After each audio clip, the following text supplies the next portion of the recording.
வணக்கம். இதில் அங்கஃப ஊடகத்தின் இன்றைய எல்லை பாதுகாப்பு செய்திகள். முதலில் தலைப்புச் செய்திகள். புடினுக்கு பேரிடியை ஏற்படுத்திய துப்பாக்கிச்சூடு, துபாயை அதிர வைத்த கைது. அமெரிக்கா வெளியிட்ட இந்திய வரைபடம், அதிர்ச்சியில் பாகிஸ்தான், சீனா. ரஷ்ய பல்கலையில் கத்திக்குத்து தாக்குதல், 4 இந்திய மாணவர்கள் உட்பட பலர் காயம். பாகிஸ்தானில் மசூதி தற்கொலைப்படை தாக்குதல் தொடர்பாக 3 பேர் கைது.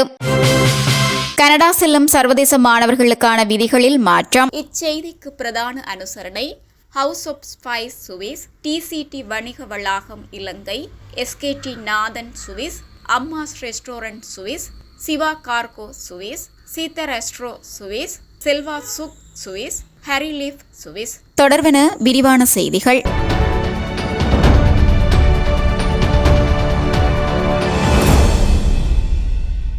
ரஷ்ய ராணுவ புலனாய்வு பிரிவின் துணைத் தலைவரான லெப்டினன்ட் ஜெனரல் விளாடிமிர் அலெக்ஷிவ் படுகொலை செய்ய முயன்ற வழக்கில் முக்கிய சந்தேக நபர் துபாயில் கைது செய்யப்பட்டுள்ளதாக வெளிநாட்டு ஊடகங்கள் தெரிவிக்கின்றன. கடந்த 6ஆம் தேதி மாஸ்கோவில் உள்ள ஜெனரலின் அடுக்குமாடி குடியிருப்பில் வைத்து அவர் மீது துப்பாக்கிச்சூடு நடத்தப்பட்டது.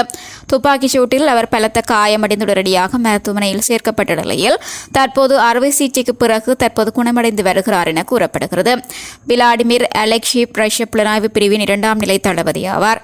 மேலும் உக்ரைன் ரஷ்ய போரின் போது ரஷ்ய புலனாய்வு நடவடிக்கைகளை வழிநடத்துவதில் முக்கிய பங்கு வகித்தவர் என்றும் தெரிவிக்கப்படுகிறது.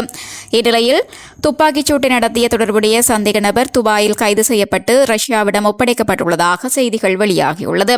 இந்த தாக்குதலுக்கு பின்னணியில் உக்ரைனிய உளவுத்துறைகள் அல்லது ரஷ்யாவின் உள்ளதிகார போட்டிகளே காரணமாக இருக்கலாம் என சந்தேகங்கள் வெளியிடப்பட்டுள்ளமை குறிப்பிடத்தக்கதாகும்.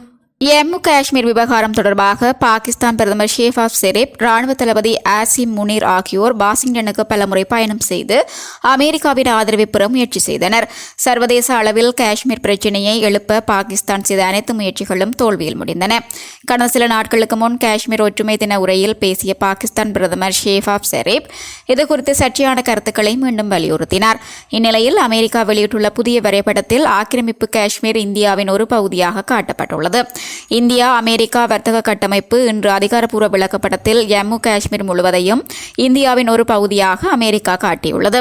அமெரிக்க வர்த்தக பிரதிநிதி அலுவலகம் வெளியிட்ட இந்த வரைபடத்தில் பாகிஸ்தான் ஆக்கிரமிப்பு காஷ்மீர் இந்திய எல்லைக்குள் சேர்க்கப்பட்டுள்ளது.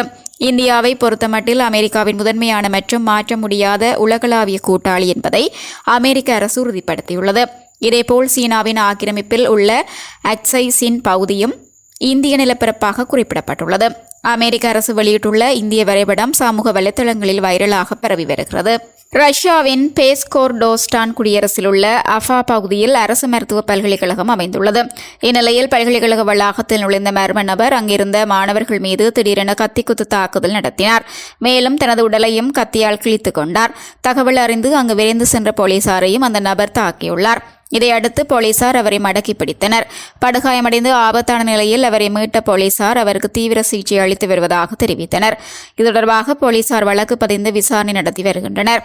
மாணவர்களை குறிவைத்து நடத்தப்பட்ட கத்திக்குத்து தாக்குதலால் அங்கு பரபரப்பு ஏற்பட்டுள்ளது. பாகிஸ்தான் தலைநகர் இஸ்லாமாபாத்தில் சியா மசூதியில் தற்கொலைப்படை பயங்கரவாதி நேற்று முன்தினம் தாக்குதல் நடத்தினார். அதில் 30க்கும் மேற்பட்டோர் பலியானார்கள், 100க்கும் மேற்பட்டோர் காயமடைந்தனர். இந்நிலையில் இத்தாக்குதல் தொடர்பாக கைபர் பக்துங்கா மாகாணம் பெசாவரில் ஒரு பெண் உட்பட 3 பேர் கைது செய்யப்பட்டுள்ளனர். 2 ஆண்களும் தற்கொலைப்படை பயங்கரவாதியின் சகோதரர்கள் ஆவர். அவர்களிடம் கைப்பற்றப்பட்ட அடையாள அட்டை மூலம் தற்கொலைப்படை பயங்கரவாதியின் பெயர் ஜாசிர் என்றும் பெசாவரை நிரந்தர முகவரியாக கொண்டவர் என்றும் தெரியவந்துள்ளது. மேலும் தாக்குதலுக்கு முன்பு 5 மாதங்கள் ஜாசிர் ஆப்கானிஸ்தானில் ஆயுதங்கள் கையாள்வதற்கும் தற்கொலைப்படை தாக்குதலுக்கும் முறையான பயிற்சி பெற்றதும் விசாரணையில் தெரியவந்துள்ளது. தாக்குதலுக்கு பின்னணியில் உள்ள கும்பலை பிடிக்க போலீசார் உறுதி பூண்டுள்ளனர். கனடா அரசாங்கம் சர்வதேச மாணவர்களுக்கான கல்வி அனுமதி விதிகளில் முக்கிய மாற்றங்களை அறிவித்துள்ளதாக தகவல் வெளியாகியுள்ளது. மாணவர் அனுமதி எண்ணிக்கையை குறைக்கும் அதேவேளை விண்ணப்ப நடைமுறைகளை எளிதாக்கும் நோக்கில் இந்த மாற்றங்கள் கொண்டுவரப்பட்டுள்ளதாக தெரிவிக்கப்படுகிறது. இதுகுறித்து கனடா குடிவரவு அகதிகள் மற்றும் குடியுரிமை அமைப்பு புதிய தகவல்களை வெளியிட்டுள்ளது. அதன்படி 1க்கும் மேற்பட்ட மாநிலங்கள் அல்லது கல்வி நிறுவனங்களுடன் இணைந்த கூட்டு பாடநெறிகளில் சேரும் மாணவர்கள் இனி ஒவ்வொரு மாநிலத்திலிருந்தும் தனித்தனியாக அத்தாட்சி கடிதம் பெற வேண்டியதில்லை. ஒரே ஒரு மாகாண அத்தாட்சி கடிதம் போதுமானதாகும் என குறிப்பிடப்பட்டுள்ளது. மேலும் பொது நிறுவனங்களில் முதுகலை மற்றும் முனைவர் படிப்புகளில் சேரும் மாணவர்களுக்கு அத்தாட்சி கடிதம் பெறுவதிலிருந்து விலக்கு அளிக்கப்பட்டுள்ளது.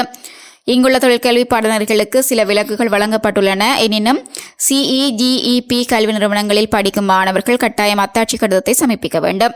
அத்துடன் விண்ணப்ப நடைமுறைகள் எளிதாக்கப்பட்டாலும் கனடாவுக்குள் நுழையும் மாணவர்களின் எண்ணிக்கையை அரசாங்கம் பெருமளவில் குறைத்துள்ளது.